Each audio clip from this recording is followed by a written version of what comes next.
mean, people ask me, specifically about the commercial aspect of work, and I'm like, more than half the projects I've done, I've made them for myself. They didn't land on my lap.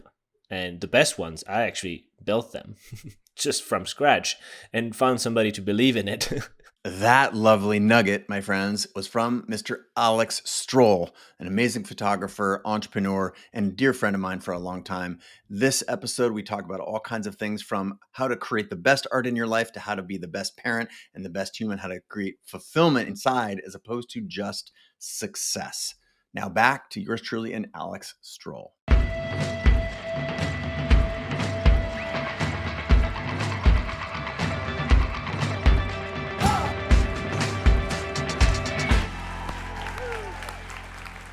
My good buddy Alex, welcome to the show, man. It's been a minute. Nice to see your face. Chase, thank you. Yeah, it's good to see you as well. Although, I think we're overdue for a proper catch up. We are. And I think, there's a lot of things we want to talk about.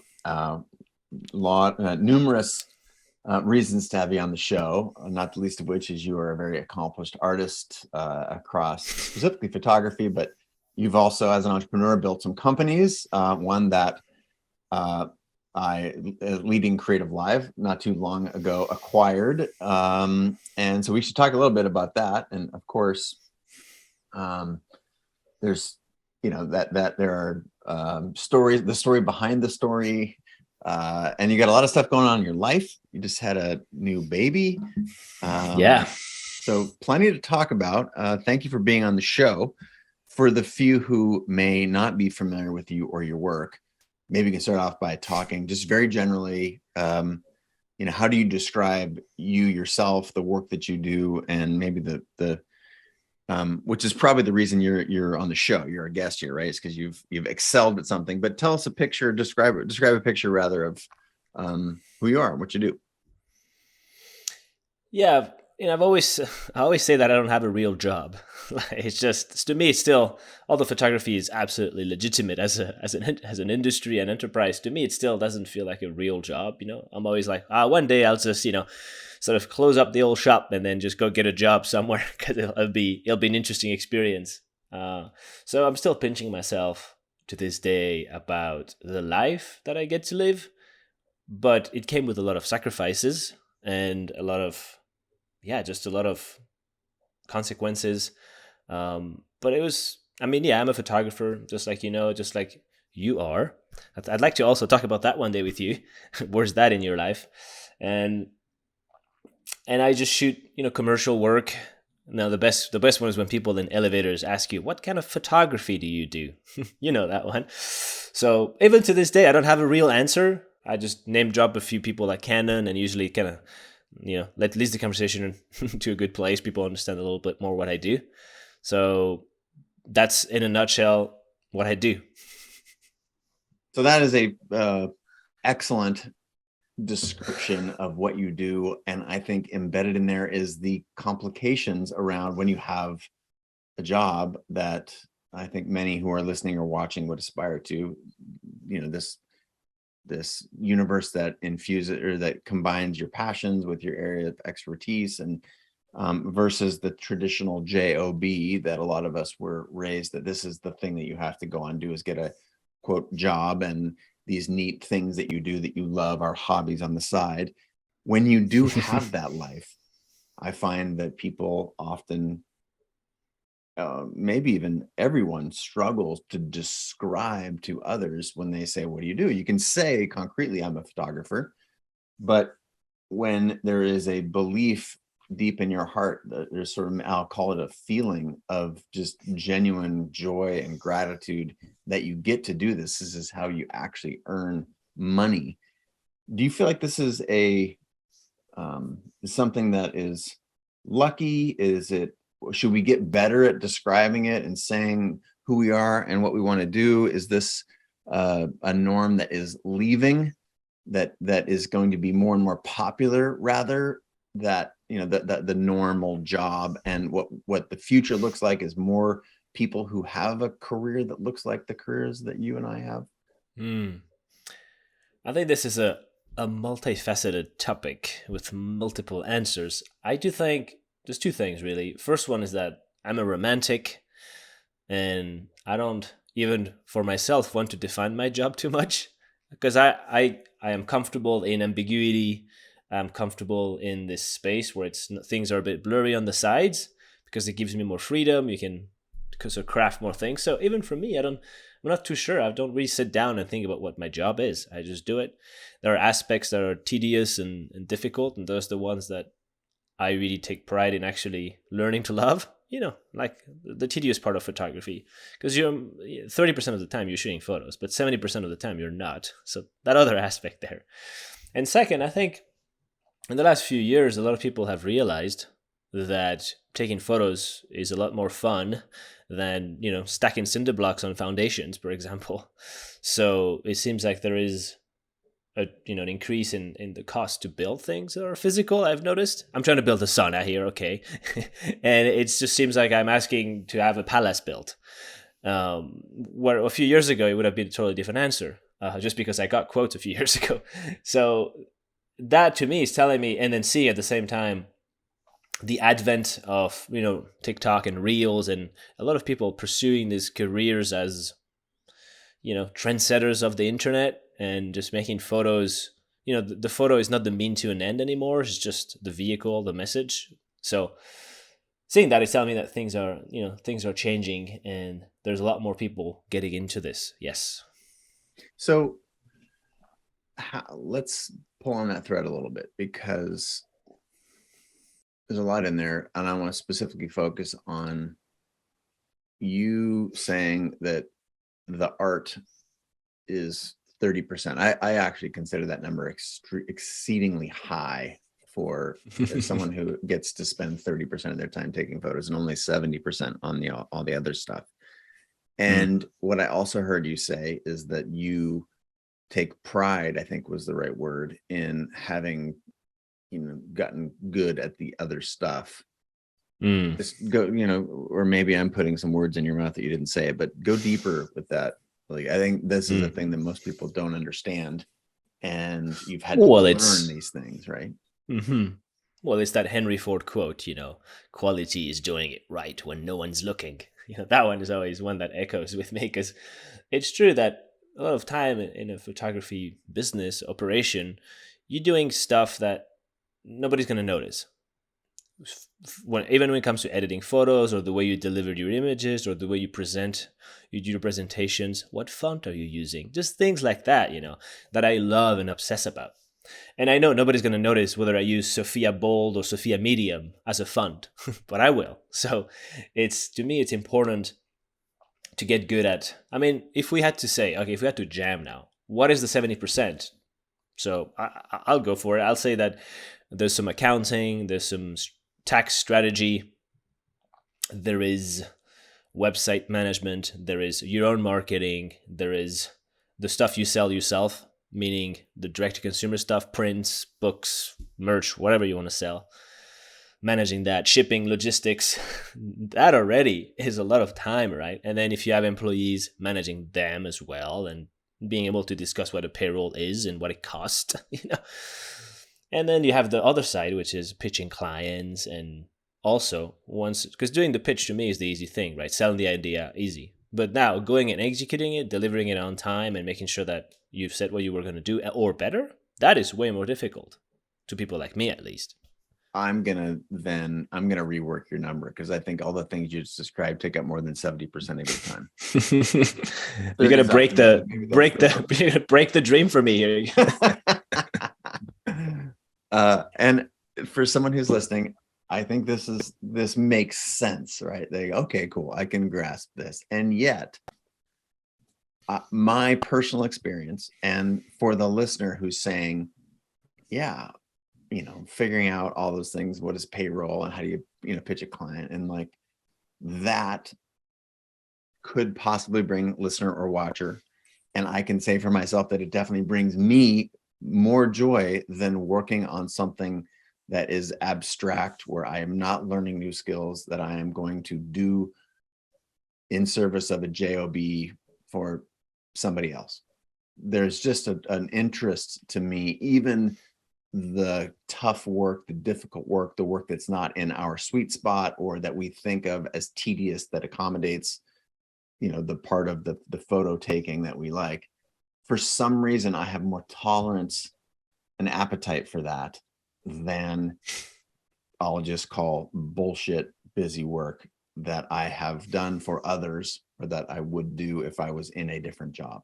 Would you agree with that statement? And if so, why is that the case? Why is it easier for us to grind on things that are helping that 30% photo taking, if that's the case? Or I'm going to say 10%. I'll let you have 30.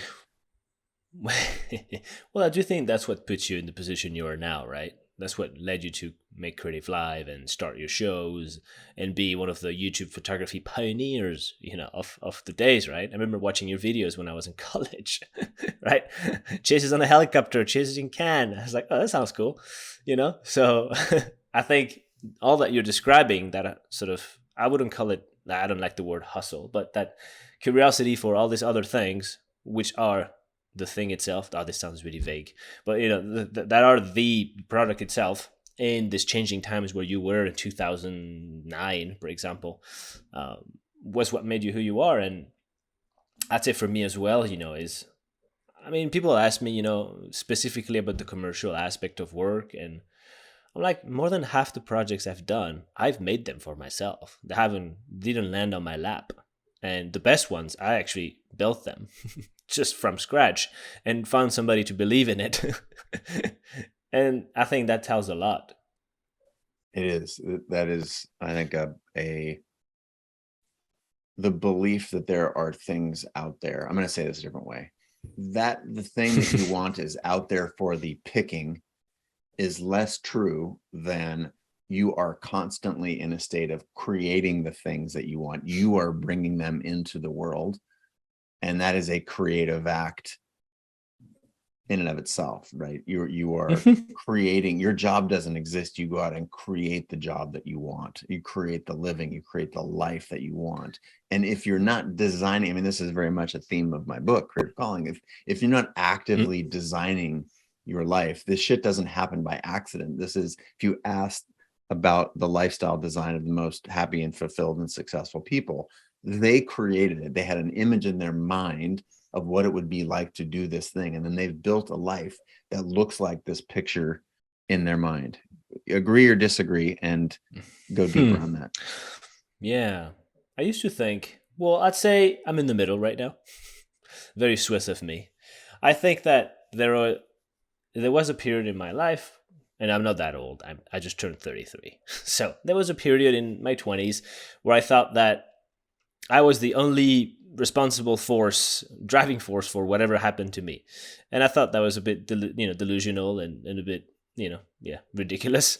So I've actually, through, this book called The Surrender Experiment. I don't know if you've read it. It's wonderful. Yeah, it's the opposite theory of what you're saying. It's this guy, it's a real story. It's just like a biography of this guy who, ends up having this massive company and building this very interesting life. And his theory was that he was just going to accept whatever came his way and lean into it, just go with the energy. It's a very sort of spiritual book, and I think that among other readings like that has taught me that there are also other forces at play. And when sometimes I would have been like, something came my way, I would be like, no, not for me. Now I'm more like, let's see, let's see how, if there's a reason for this coming here right now. So I'd say that there are things to consider, other forces to consider, and seasons in life. At least for me, in 10 years, I'll probably have a totally different answer. But at the core of it, the root, yes, there is definitely a phase where you're like thinking about, I literally sat down and was like, who are the people I want to work with for the rest of my life? Just wrote down Canon and other companies like that, because like this is things that I use and respect and love. And then I just kind of went after them. That was really it. What about photography? Did it present to you as obviously that was your area of interest and passion? Or I know you have some design experience in your history, and how did you actually come up with the career that the best way for you to make money was to have commercial clients and to take pictures? Yeah, that was never clear. Obviously, there was no breakthrough where you understand everything. I'd say that photography to me is still an excuse to go somewhere, do something, write about something, or meet somebody. That's it, right? So to me, it's just this excuse, this vehicle to justify what I do, because otherwise, I feel like there is no reason. Sometimes, when you sit down and you're like, why go to Patagonia? Do we need to go? And I'm like, yes, I know why, because I want to meet this cowboy there. I want to make photos of this person. I want to come back with a story. That to me is enough to get me out of bed every day, and that's what it's all about.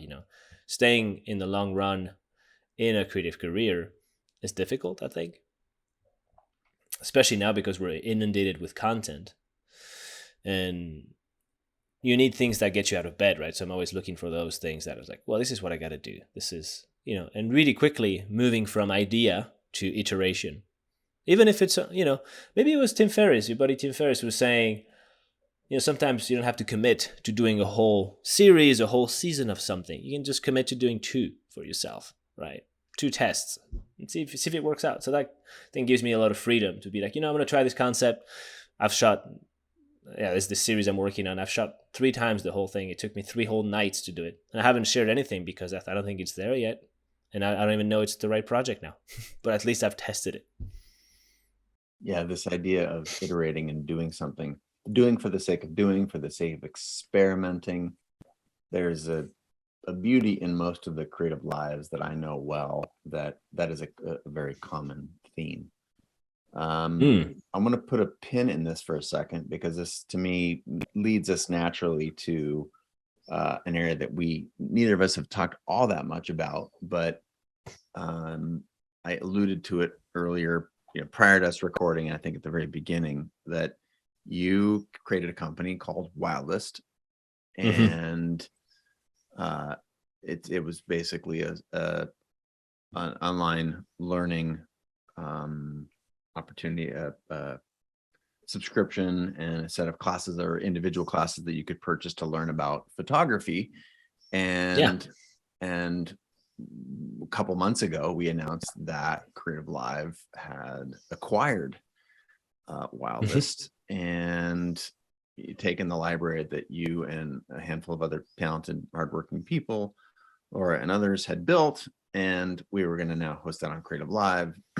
And so there is a similarity between our experiences, both as artists, started out, focused largely in photography, and then went on to, in parallel, both, creating learning platforms. And I want to look at some similarities there really quickly. And one of those is and I think there's also some fun stories behind the scenes that I like to share with listeners. These things are always, these are not hatched in a vacuum. There's a lot of conversation with, collaboration and conversations about these things prior to, CreativeLive being a thing, prior to Wildest. I know I'm thinking specifically of going out to lunch in Seattle with, you and your wife, and talking about this vision that you had for Wildest, and then it becoming true. I always love looking backwards on those things, but specifically you as an artist, I can say the same thing for me, but this is about you, so we're going to focus on that. You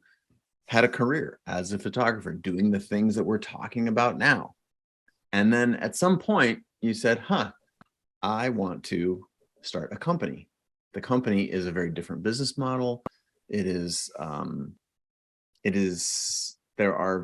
are some similarities in that they're both creative. They both have to do with photography, but it's a very different business to create a learning company and put videos online to teach other people what you know, and be an independent artist. Those are very different. So 2 questions. Why, as a thriving independent artist, did you start Wildest? We'll start there. Yeah, I feel like I had to. I just had to. And it wasn't, again, that clear to me that it was going to become Wildest at the beginning. The December 2017, November 2017, I brought 2 buddies, Joel Fuller and Will Biname, bless their hearts, for helping me with that crazy idea. And I told them we're going to film this workshop. It's going to be called the Adventure Photography Workshop, because people were asking me all these questions always, like the same questions over and over. I'm like, just put it on a video. That was really my idea. Just put it on a video. I can link to this video every time somebody asks me this question. So we filmed for 4 days in Montana here at home.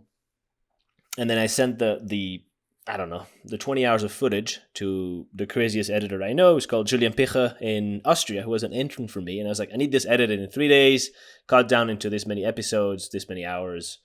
I will get working on the website. So pause there. I think I've always had good fortune selling physical products on my website. My first book really sold out really quickly and without a publisher or anything. So I always had and still have a good knack for packaging a product. I think that's one of the things I can do well is to package it online, I would say.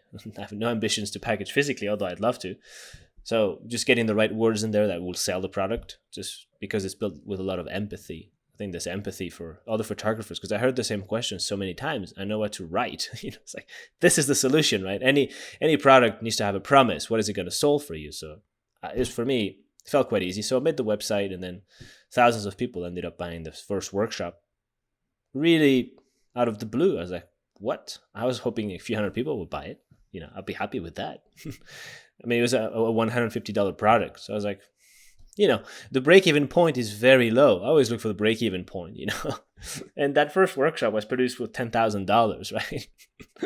So the break-even point was selling very little units. I was very happy. And then, I was like, okay, now that I've done this workshop, it's successful. I saved half the proceeds of it to make another one. That was my idea. It's like, hey, if I have had this sheet, if we make this more sales, I'll make a new workshop with somebody else, because I feel like I've said what I had to say. Then I went on to see my friend Finn Beals, and we made his workshop, also a smashing hit. It's like, okay, who's next? And then that's how it sort of, and it wasn't my ambition, actually, Chase, was not to make it into a company. It's to make it into little franchises, almost like movies, collaborations. So it was like, we had, Strohl X. There's always an X, Strohl X, Finn Beals, Strohl X, Benjamin Hardman, whatever. So it was this, and it was a terrible IT idea, because every workshop had its own website and its own audiences. It was just a madness, but it felt very boutique, and I think that's why people loved it, because they felt like this was a one-off product, and there's not going to be. It's not. We're the opposite of a template, and I think that's what attracted you back in those days, is that everything felt so in the field. We were making it very painful on ourselves to make them, right? Had to go to Portugal, Iceland, get stuck in frozen rivers just to make these workshops, right? We were actually living the thing. So that's really how it started, and then became Strollworks. Had to hire a team to help me develop it. Graham McDonald to just run this whole thing. Talia Heck was the first real hire, just trying to wrangle all the creators and get the contracts signed and get the classes moving. Tucker McDonald, who's working on the development of the website. So this was the OG team, that stuck with me till the end, really. And then later down the road, when I hired Laura Smaustig, who was from Artifact Uprising, to make Strollworks, this little thing we had sort of jury rigged together into a proper company with a proper brand. That's when she came in and became Wildest. But man, yeah, it's good memories thinking about it. Why though? Why did you do that? Why did you do that? Is it just another product? Like, I need to sell another product, and instead of making another print on my website, I'm going to sell a instruction? Or did you think, I have knowledge, and this knowledge is valuable, so I'm going to make a course? Or was it like, hey, this is an experiment, like a Tim Ferriss thing, and or geez, I want to make money while I'm sleeping, because me carrying a camera around, there's only so many of me, and there's only so many hours. Totally. And people are not stupid. So really, the part of the equation obviously was, yes, this is a profitable enterprise which has no cost once the product is made. It is made and people download it for, there's no cost for me selling a unit of it because it's an online product. So yes, obviously there was some of that, and that's what allowed us to, afford. I think still, like, the money was a side product because I liked what I could do with it, which was build this cool office downtown and then have, this cool space for the team to hang out and film there, have coffees. We were just half the time we're just drinking coffee and spitballing shit. So that's what I really liked, really, is to build this sort of this space for people, and half the town would stop by for coffee every day. So if I got half an hour of work every day done, that was a miracle. Say free coffee. Yeah. So that was really the why. I'd say, yeah, sure, you can make money, obviously, but it's what the lifestyle that it afforded, which to me was always to spend time with fun people. It is interesting how much people play a role in the decisions of what we do. And I think specifically the people who create a job around the things that they love. It's not just the things. There are so many people getting to work with and collaborate, and plus, then the benefit of, zero marginal cost to sell digital goods, etc. So let's just say you have sufficiently answered the question why. Let's go down to the next level, which is, okay, then you decided to make a company out of it. And I'm going to tell the story that you were in Seattle for, I think it was a friend's wedding. You said you and Andrea are in town and want to get some lunch or something. French baguettes. Yes, we went to get some French baguettes. So I threw out the best little French cafe that I know for lunch, which is Le Pichet here in Seattle. And we met there and had some, I don't know, French onion soup and baguettes with some Paris ham and some good cheese, maybe a salad vert or two. And I remember you asking, and for any questions, you should give a little bit about your backstory, where you're born and raised. So all this, there's context here. You mentioned Swiss earlier. We've got, France is obvious.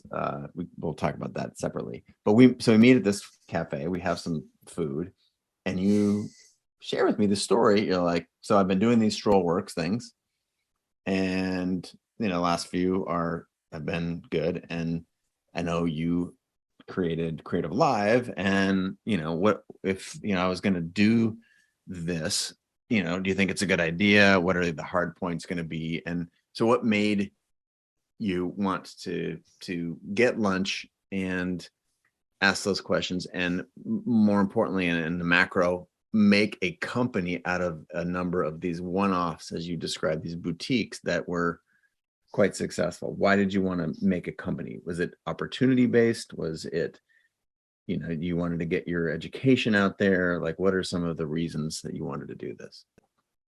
I want to know the why. It was very that's what this is. Yeah. Whether you're a photographer or a designer, a painter, or a mechanic, and you're interested in being in business for yourself, I want to answer the question for everybody. So why? Yeah, it was just an ambitious thing. It's like, this is the time, right? The time felt right. Let's see how far we can take this. Let's see if we can get 1 million customers, kind of thing. I was really that, it's like fully into founder stories. And it's like, if there's a time, this feels like it. Let's give it a good try, let's give it all.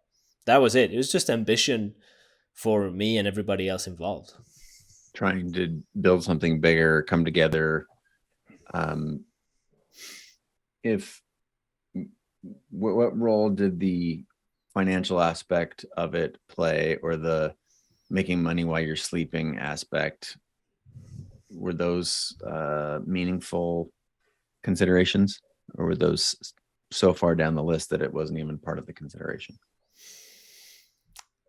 It was one aspect, although I wasn't drawing much of a salary at that time, because we were just investing everything in growth. So no, it wasn't even for that. It was mostly to the challenge of positioning this product, this online school, in a way that would bring as many people as we could, right? That was the challenge for me, is to bring people in. So, it was more like the love of the game in a way than the money itself. Sure, I know that at the end, if we do it properly, the financial models were forecasted and written up, and there was an interesting exit for me to be able to retire. Got it. Well, fast forward a few years, and 20 something workshops, if I'm not mistaken, and we at CreativeLive had already been acquired by Fiverr, and it was my task as the CEO of CreativeLive inside of Fiverr to dramatically increase the amount of content that we were producing. And I think we had a similar conversation to our first one, like, hey, I'm thinking about doing this thing. What are the pitfalls? And we went out to lunch, and I think we went to lunch again, or maybe it was a virtual lunch. We got together for a virtual coffee, and you said, cool, I think this thing may have run its course. And I, at that point, suggested that maybe a great place to land while this would be at CreativeLive. Do you remember how that panned out? I forget how we actually got together and started talking about that.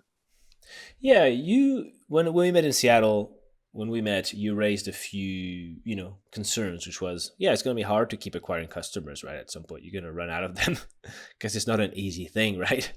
It's like, okay, good, let's see. And then, the 2 years down the road, I'm like, yeah, I think we're at this stage where it's just hard to gain new customers because X, Y, and Z reasons, right?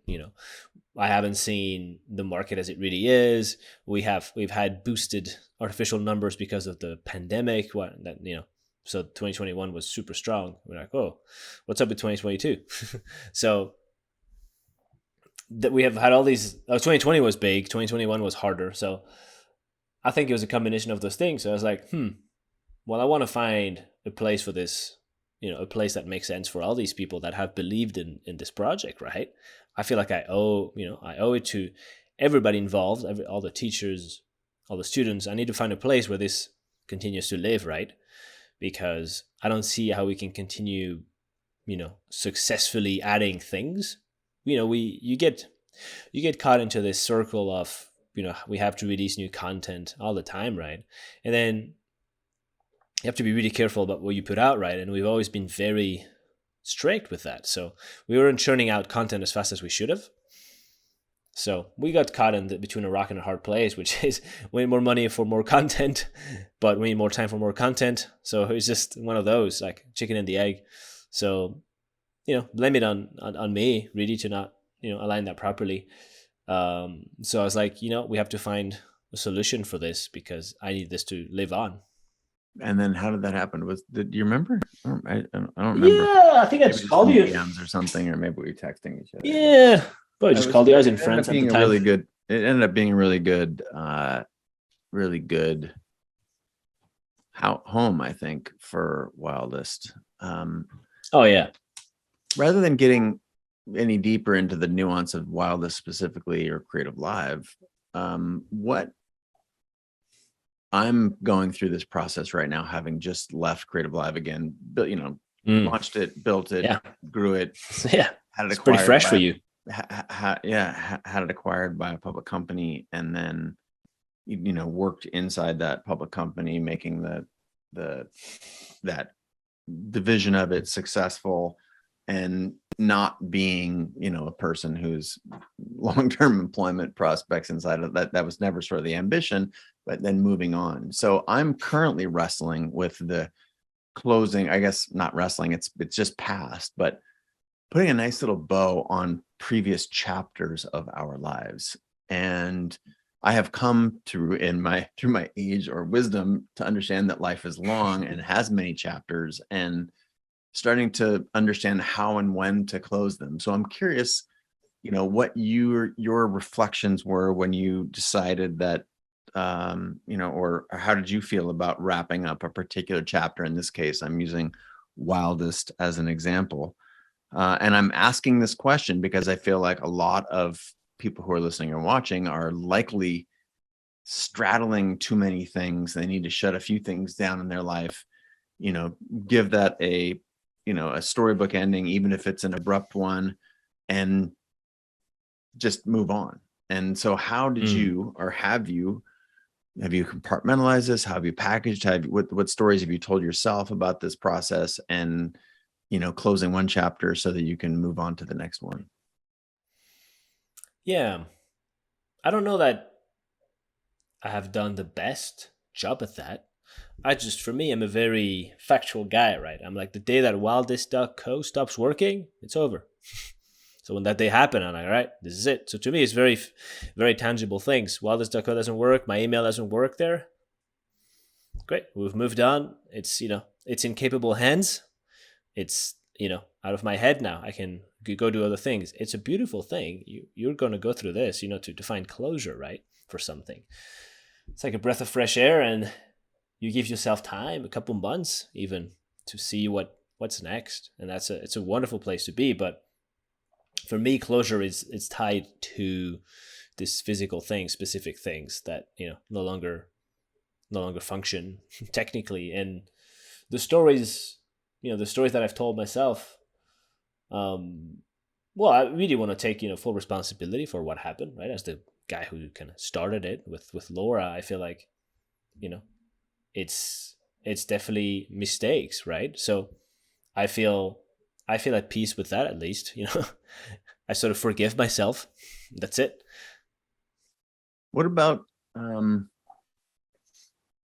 what have you learned from this? And I'm trying to think of this through the lens of artist, creator, entrepreneurial, as someone who actually creates businesses that run parallel to your overall creative life. You maybe have partners and you grow something while you are maintaining your own life. And this is maybe you're a letterpress person and you launch a letterpress company with your friend and you have a business and you grow that business. And then at the end you decide, okay, cool, we need to go our separate ways, or the business is done, or I want to do something different. What have you learned? What are your takeaways from that process of building a company as something that's shot off from a passion? I think there are a few things. The first one being that you have to hire people who have different skill sets than you do, who complete, your downfalls, really. That's the biggest, probably. Second, I think it's better to not start these kind of enterprises with really close friends, because I don't know. I don't think it's necessary or even beneficial. It's probably the opposite. Too much intimacy. I think it's good to have boundaries, right? I don't want everybody that I work with to be my friend. We're just collaborating on a project, and sure, we can go have some beers, but it's good also to have boundaries, I think. And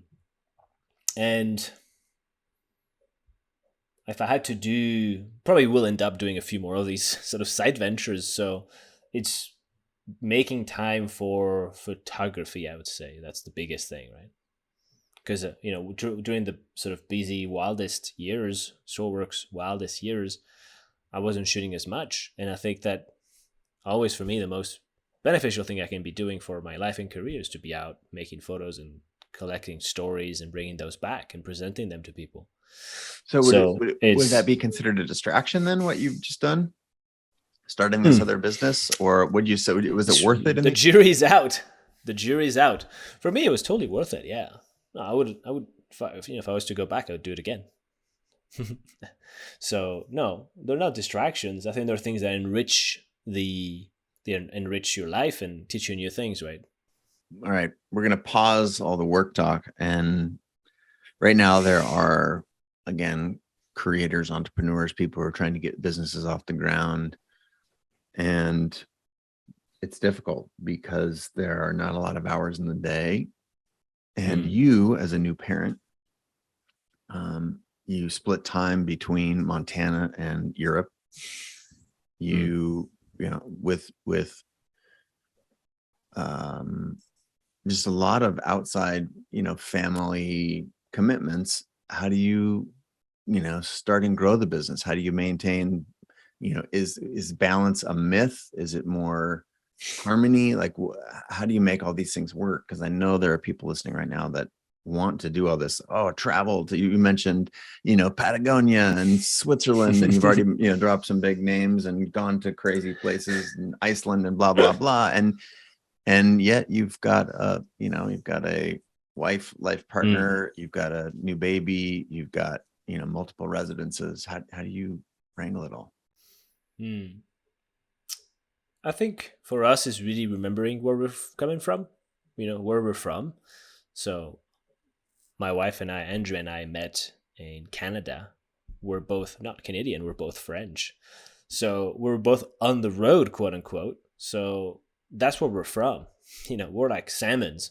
You just going up the stream always. So we have to keep that in mind. And the baby, Mia, who just turned 5 months old, she's just along for the ride. And it's a selfish thing to say, but she really is born in a place that's different than most, I think. And my ambition, our ambition, is that she's along for the ride with us. And, it's one of these things that, and again, we're getting into a bit of parenting talk. You go one night, you go to a restaurant with your baby, and it's angry because it's loud here. It's different than my house. I don't like it. So she kind of makes your dinner experience a bit terrible. Fine. But what if you go, and this is a concept a friend of mine, Isaac, has brought up on me, who's raised 2 girls, right? It's like, what if you go 10 nights in a row to that same restaurant? A baby, night 11, if you take it home, is going to be quite angry. It's like, where's everybody? Where's all the noise? I don't like this house. So it's a perspective thing, really. So I want that same idea for her of getting used to very different things, that to the point where being, obviously babies need routines, etc. I obviously understand that. But it's, pushing through some things where the baby's going to be a bit of a pain in the ass at some point is worth it, because in the long run, it's been exposed to all these things and will have hopefully a more rich life thanks to that. So the short answer is really we want her to be along for the ride and come with us wherever she can. So if I go to Patagonia for work, I want everybody to come with me. So is that a characteristic that you are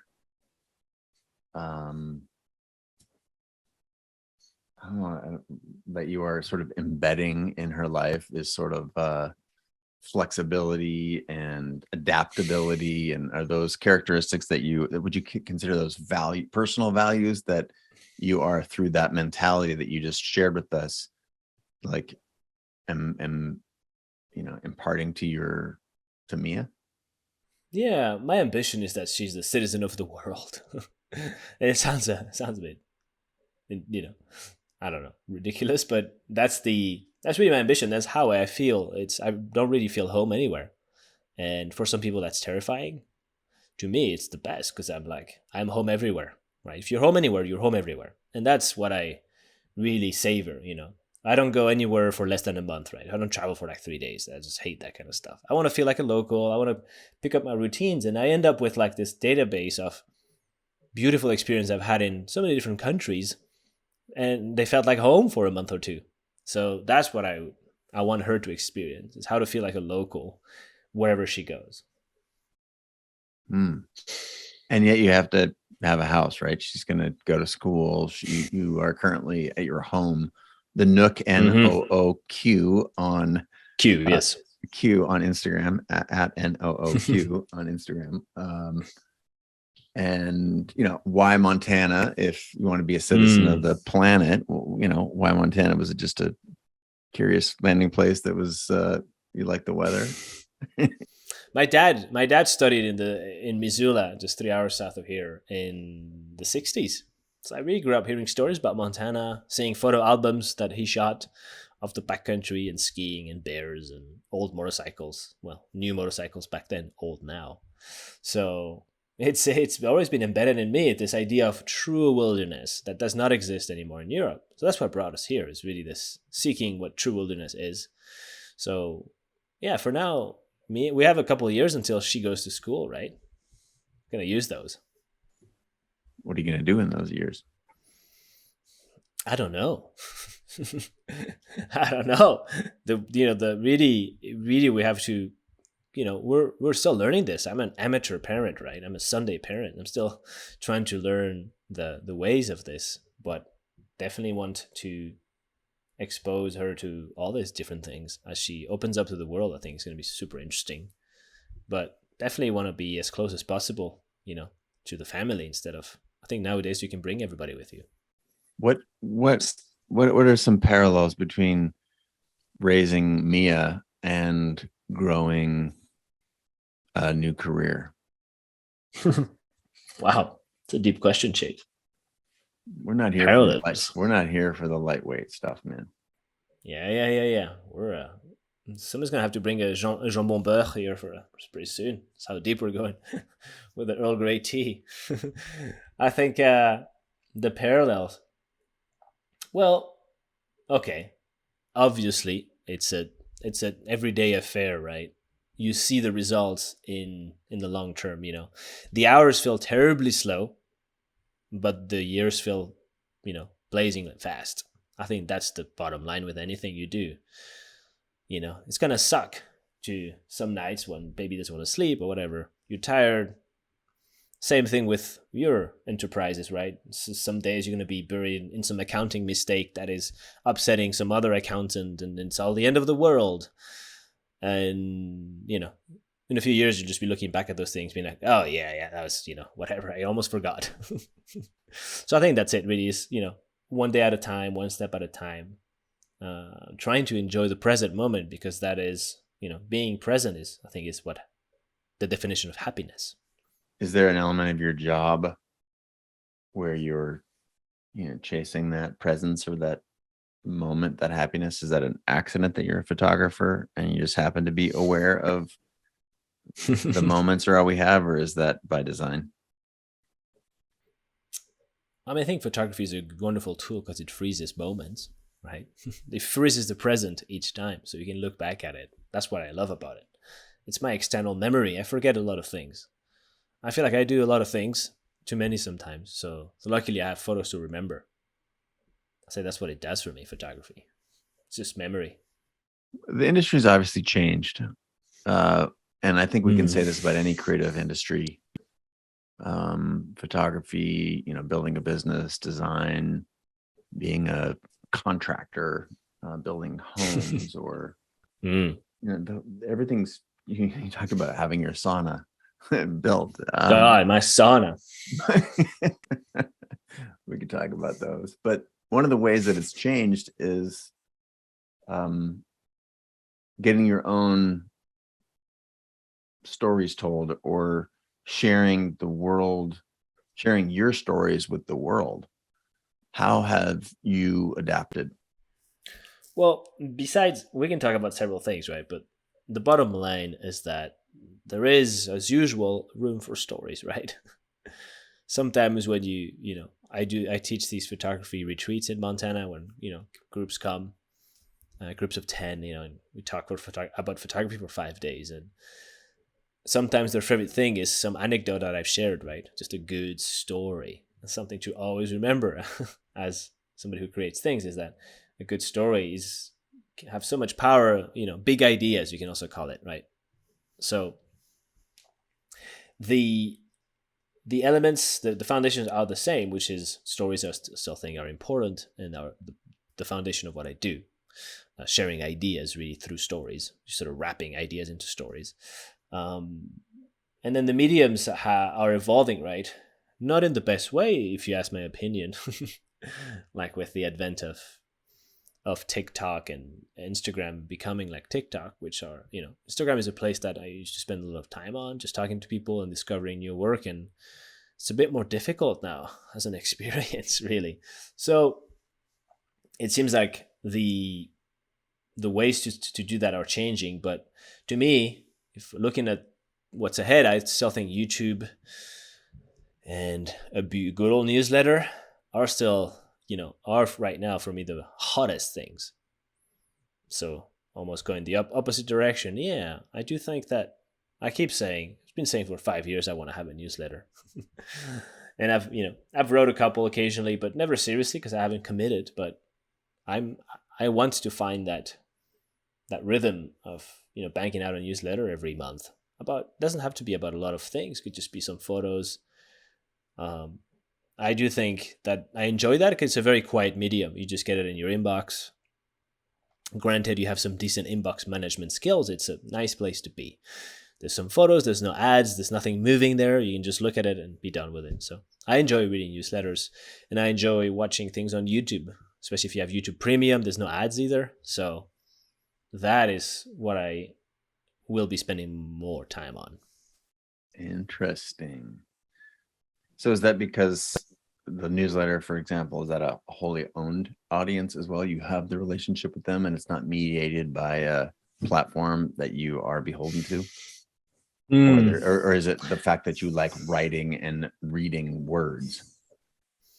No, I don't really care who owns the thing. Back in 2014, I went to this travel bloggers conference in Toronto called TBEX. And I met some very prominent travel bloggers who were like, what are you doing on Instagram? You don't own the audience. You're crazy. They own your photos and all these sort of words of cautionary tales. I shouldn't be using it. And to me, I was like, no, no, no, no, no. I think you guys don't understand what's going on. There's a movement here. So I think that I had a better intuition that they had. But now we're at this place where I am going the direction they were going back then. But I think I still enjoy the benefit of the tool. So, of the ride, of the network effect, because there is no network effect on a newsletter. So there's way more internet users at the end of the day than there was 10 years ago. So anything can become, it's not very hard now for any app to have 100 million users. I mean, it's not very hard. It is quite hard, but not as hard as it was. So there is a lot of people that I'm saying, like there is way more people who are interested in the same things you are. So for me, I'm going to try, instead of going sort of the width, I'd like to go depth, deeper into things. This is a pattern that I have seen repeatedly from people on the show Mm. and creators who become more comfortable over time. The irony is that being a generalist, having a wide skill set and being good at a lot of things is a great way to make a living. For me, I find it interesting to be able to write books, take photos, host shows, do television, make videos, whatever. The variety is interesting to me. But I find that can only be successful if you've really gone deep into something. So do you feel like at this point in your career, you have already gone deep in photography and now you're exploring more depth, or what's the relationship between this depth that you just spoke about and my philosophy here on once you've gone deep in something, everything else becomes a little bit easier or more enjoyable? Help me understand that. Yeah, I do think that being quite present and vocal about,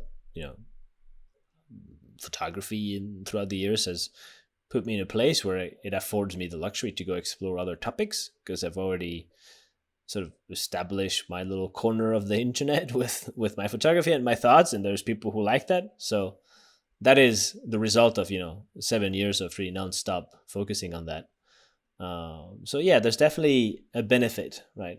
Maybe I remember Chris Burkhardt talking about that years ago. Maybe he's changed his views on it, actually. We should ask him. But saying that, if you want to make it in photography, you have to be known for one thing. And I'm just kind of badly quoting him. It's like, so, I was the surf guy. That's what got me, established. Now I can expand into other topics, actually. So maybe it's the opposite of what you're describing, which for him, it was deep dive into surfing. And after that, now he's branching out into making movies and No, that's doing exactly this very... that's exactly Okay. my description. You have to go deep Okay. in something, and once you've gone deep, that Yes. allows you to then leverage across other things. But It's a what I pattern. find, yeah, it is a pattern. And once I find, I've this is a pattern with guests on the show, and what I find a lot of upcoming artists, they want to be able to do all of the things, or more fear driven. I want to be able to make money. If you'll give me money to hop on one leg and take a picture or write a story or build you a house, or like, I'm willing to do anything for money. Therefore, they are just like generalist to the max, and therefore develop very little or struggle to develop traction in any one thing because they dabble in so many. So that is a trend that I see as a challenge. And so my advice is always to go deep. And it sounds like you're agreeing with that. Yes. It's like a restaurant, right? If you and I go to a restaurant, again, to stay in the topic of food, where we're going to go. Especially really for a Frenchman. Deep one. Oh, mon Dieu, mon Dieu. If we go to a restaurant, one that has 10 menu items and one that has 50 menu items, which one are we going to go back to? Right? That's the thing. So it's inspired by perhaps maybe the Japanization of the world has something to do with it. The fact that that culture, the Japanese culture, seems to really salute and respect people who go very deep into one specific thing. This sort of craftsmanship approach, what can you offer to the world? So yes, I'm definitely agreeing with that, and I think the world of food provides a lot of inspiration. Yeah, you don't want to go to the place that serves sushi and pizza and Burgers burgers. and pasta. Yeah, definitely not that. Now, the less menu items, the better. Honestly, I like when there's like a day menu, a menu du jour, and this already done for me, and it's like, all right, I'll just have that then. It's wonderful to just be in the hands of a creative chef that can take you. So I want to be the same person, really. Let me try. Just trust me. I'll bring you something that you're gonna enjoy. I love that. That is very much. I'm the same way with restaurants, omakase and Japanese culture. Letting the sushi chef decide what your meal is going to be based on what they have in the counter or in the case there. All right. One of the things that I'm a series of questions that I'm asking myself. I'm working on a new book right now. I am deep in the investigation of this for myself and for many of my friends, which makes me want to present this question to you. There's this difference that I'm trying to uncover, this relationship between fulfillment and success. And I'm wondering if you can share with me your thoughts. Having, I've given you no insight that I was going to ask you this question. It's not meant to be a whopper by any stretch. It's just, talk to me about when I say those two words, success and fulfillment, what's the relationship between those? Well, traditional approach would start with defining both words, according to you, right? So why don't we go with that? Success, okay, if we go really high level, success for me would be being recognized for something. Okay, we're not going with the dictionary. And then fulfillment would be personally satisfied with something. Two different things. However, I believe that fulfillment can lead to success, but not the other way around. Right? If you're really satisfied with the canoe paddles you make, and somebody finds out and takes them to wider audiences, you'll be recognized for those paddles, but you'll still be fulfilled. You're just still making the same paddles. At that stage, you'll be successful and fulfilled. But but then the question is like, can you garner success without being fulfilled? Probably. What do you think?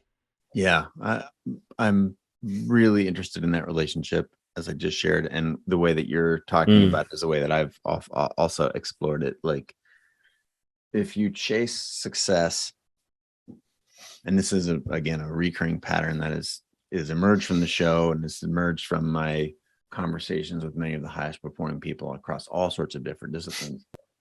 If you pursue success, outward recognition, basically, at some point there's a reconciliation of that outward recognition of your success, as you said, to be known for something or recognized or whatever. That in and of itself does not provide fulfillment. That's sort of an ego cycle that may leave you rich and famous, but out of touch. And I think Tony Robbins, and I've talked to Tony about this, and I think the way he describes it is the success without fulfillment is like hell, because everything looks good on the outside, and on the inside, you don't have a real relationship with yourself. So I think there's something about this. You just talked about, like, that success is a sort of external validation and recognition based on a set of criteria that society develops, and fulfillment is sort of an inner peace, an inner connection, an inner satisfaction with a station in life. I think fulfillment you can control better. Maybe if you had to break down how to be fulfilled, you could just say that you should focus on the efforts, not on the results, for example, like focus on your efforts about, I don't know what your ambitions are. If you want to be the best Well, that's the thing. There you go. You can't be the best. That's not a metric you can hit. Maybe, I think, yeah, it goes down to metrics then. Maybe you want to make the highest backflip of it's ever made. I think that's easier to measure, right? That's something that could fulfill you, the process of that, right? The highest backflip that has ever been done. That could also give you some success. But I think you have to set up the metrics for yourself, and at least fulfillment is something you can control better than success. Success cannot be controlled by you. Yeah, there's too many external forces, and that's part of what creates a little bit of suffering in the world. I'll say a lot of suffering. Totally. This desire for outward recognition, and there's so many things that are beyond your control versus this inner dialogue, inner experience that we're trying to have, or maybe we're not trying to have, but we ought to be spending more time trying to have. Well, again, I promised to keep our conversation to an hour, and we're there. But I wanted to ask a couple follow-up questions. These are just ways to help our audience stay in touch with you. I know wildest.co, for those folks who are subscribers now, redirects to CreativeLive, and congrats again on that. It was a fun deal to get done prior to my exit from CreativeLive. A last little hurrah was to get to collaborate with you and Laura on that, getting Wildest to a new home. So thanks for seeing that. Oh, I'm happy, man. And so wildest.co was the thing we spoke about earlier. We talked about a couple of other things, but maybe you could point to some of your social handles or other ways or places that you would direct people's attention so the community can support you. Yeah. Well, let's just stay consistent. You got to go to my YouTube. There you go. Yeah, there you go. It's all the same anyway. It's at Alex Stohl, YouTube. There's no ads on YouTube, but you understand, / Alex Stohl, STROHL. Not an easy one. And then same for Instagram. And then alexstohl.com is my website where the newsletter is. If you believe in my project, you should sign up. And that'll encourage me. And then that is it really. I'm going to be launching a couple more self-published magazines, some zines, photo zines in this fall winter. So that will be under the Adventure Buddies banner, adventurebuddies.xyz. Ooh, Adventure Buddies. Yeah. Say one more thing about these zines. What can you expect from these zines? Oh, the zines. I mean, the first one, it was riding my gravel bike across Montana with my buddy Isaac Johnston. That's come out. The next ones are going to be about Iceland. They're going to be about Washington, the Northern Cascades, and Montana. So there is no shortage of zines coming out. Maybe this is my new franchise, Adventure Buddies. Yeah, just adventures I do with people that turn into zines, really. Most of them shot on film. Wow, actual film. Yeah, actual film. Yeah. Well, it's really fun. What year is it? No, it's really fun to make those things, right? I think I actually have a proper description of what Adventure Buddies is that I actually want to use for this event if I can remember it. There you go. Adventure Buddies, The Road to Friendship, is a small batch photography zine for lovers of adventure travel and analog photography. There you go. That was what Adventure Buddies is in a nutshell. If you like those things, go check it out. Alex, thanks so much for being a guest on the show. Always nice to have you. Congratulations on our success. And baby Mia, who's now 5 months old and slept soundly through the entire show. Yes, Mia. Awesome. She's a good baby. Andrea as well. And when we launch this thing, we share this with the world. We'll let you know. Very excited. We'll snip a few things, a few words of wisdom out there. Thanks again for being a guest, and enjoy this fine, I might even call it fall, but I know it's still late summer day in Montana. I'm sure it's spectacular. Thanks, brother. Hope to see you in Seattle soon enough. Yes. Thanks for having me. Until next time, bud. From myself and from Alex Stohl, you're listening to the show, Jarvis Live Show, and I'm looking forward to hearing your thoughts and feedback. Until next time, from Alex and I, we bid you adieu. Ciao, ciao.